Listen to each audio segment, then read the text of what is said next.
global happenings today. We communicate, we analyze global news. Stay tuned. Hello, great people. Welcome back to our channel. We're so excited to have you again. Yesterday's verdict from the Supreme Court dropped a mixed feeling among Labour Party stakeholders. The fact that Abure is no longer the national chairman of Labour Party. But however, we saw a situation where, a lot of reaction was coming from Abure's camp, and then there are other people who are really wishing to see a change in Labour Party, talking about the anti-Abure's camp. And some of them say it was great victory for democracy, while Abure's camp were of the opinion that Abure still remain the national chairman of Labour Party. The party right now is going through a surgery, I would say. No one can really tell what will come out.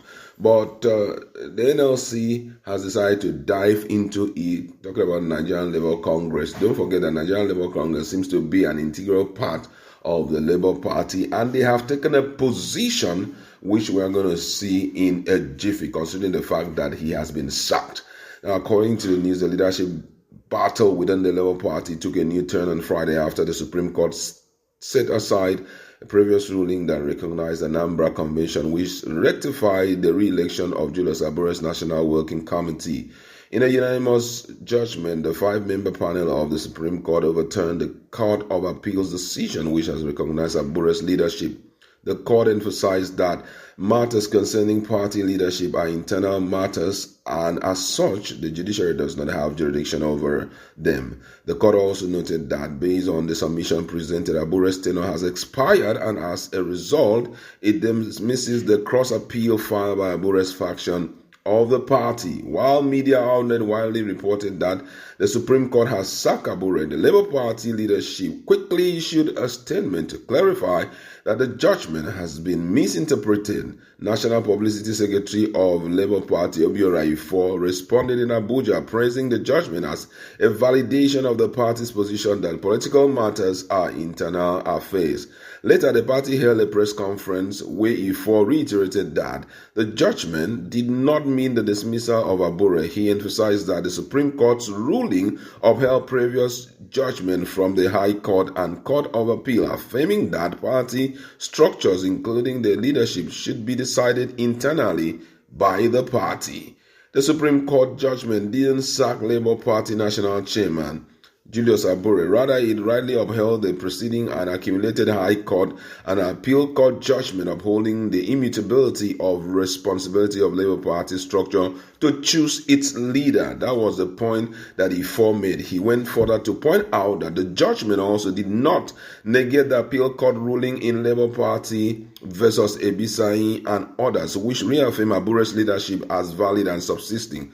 According to him, he says the judgment is still valid and subsisting and has not been appealed. Ifo stated he also underscored that Abure remained the Labour Party national chairman and that the party's constitution outlined who has the authority to call national convention and meetings. Labour Party National Legal Advisor Kane Day-Dong further clarified that the court statement did not imply Abure's tenure has expired. He explained that the judgment only discussed the general principle of political party leadership, emphasizing that once a term ends, the officials can either step down or seek a re-election. Day-Dong refuted the claim that the court has called for a caretaker committee, stating that the Labour Party constitution does not recognize such committee. Now, Deputy National Chairman of the Labour Party, Ayo Olorun Femi, also dismissed critics of Abure's leadership, emphasizing that the party's constitution does not allow for caretaker committee. He vowed that Abure will remain in office until his tenure ends in 2028, mocking those who spread false reports about his removal. Meanwhile, the acting national chairman of the Nigerian Labour Congress Political Commission, Professor Theophilus Odubuyeku, has held the judgment of the Supreme Court. In his word, he says, "We always know a day like this will come. We have done everything to give Abure a soft landing for him to leave the party leadership quietly in vain. But with this judgment, he has no choice than to leave.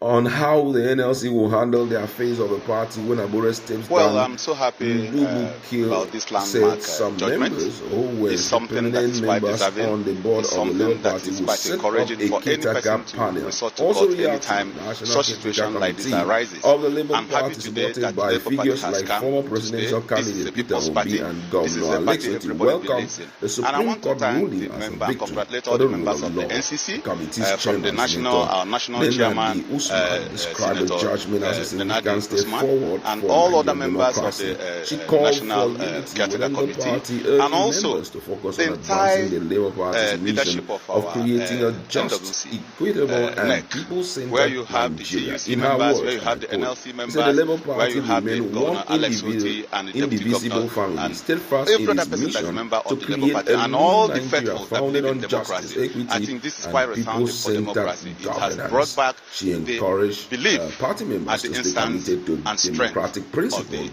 democratic system the in Nigeria. transition. So right now, mixed feeling. We do Well, not even know the what message I is have for the going to party members happen is that all in the along they nearest have been future. so Don't patient, forget because that situations Anambra have risen where elections, they the should have primaries, rioted or reacted violently, but they have all been the so political patient. parties So I'm are telling carrying them out that they their should now still remain primaries patient to and let's bring build the out party the together. person who's going All to stand hands must be in, on deck moving as forward. their candidate. Labour Party right now seems to have suspended theirs for the now because the leadership is still very unsettled. And one begins to wonder what will be the future of the party right now. All this Baha, there's need for it to end once and for all so that the party can sit back and have a rethink on the way forward. Abure has been an issue of concern when it comes to leadership in Labour Party. I think that if you have carried out a particular move which is unconstitutional or which contravenes the provision of the constitution of the party, you should at a point accept it if you are really interested in the well-being of the party. As we are talking right now, all other parties are trying to strengthen their bond. Labour Party, which is one of the topmost when it comes to opposition, and PDP seems to be torn apart. Leadership things are so unsettled, and Bwahaha here and there. They can't even know what the future will look like for them and all of that. So right now, I feel that the pronouncement of the Supreme Court is not a bad one. In other words, it's trying to tell them, go back home and settle the issue of your leadership by yourself, which means the Constitution will have to stand very tall. And second, that's the Constitution of the party will stand very tall. And secondly, the people themselves, those that constitute the party, the key stakeholder, National Working Committee, they need to stand up now and do the rightful thing. If not, it will fade into oblivion. I'm talking about Labour Party. If time is not taken, because if the likes of Peter Obi by 2026 see a little or no future, see no light at the end of the tunnel for Labour Party, most of them will throw in the paper or throw in the white towel and seek a more reasonable ground to run their elections. Nigeria is going through so much. We've seen the high-handedness of, unfortunately, our political leaders for quite some time now. And everyone is interested in rescuing this nation from their hand. Corruption is topmost. We see the judiciary compromised. Legislature seems to be backing the executive. A lot is going on. So if we must restore back the dignity of democracy in Nigeria, then everyone, all the political parties, those that have been able to dive into the hearts of Nigerians, need to prepare themselves. This is the time to, if for me, for Labour Party, PDP, whatever party, this is the time to build bridges. Can we come together and form a more formidable party? Or even if we have to be on our own, this is a time of consultation. You go to the north, consult, go to the south, consult, look for the best hands, people that you know that will defend the integrity of Nigeria. Those are the kind of people right now you should be reaching out to. What's the future for us as a people, and not be battling leadership, and one person will be thinking that he's the best hand to rule the party. But however, as we start walking into the future, I think certain things will have to just settle itself. But I know that Julius Abure will not stop fighting until he gets what he really wants. We'll leave it there. Let's meet in our conversation.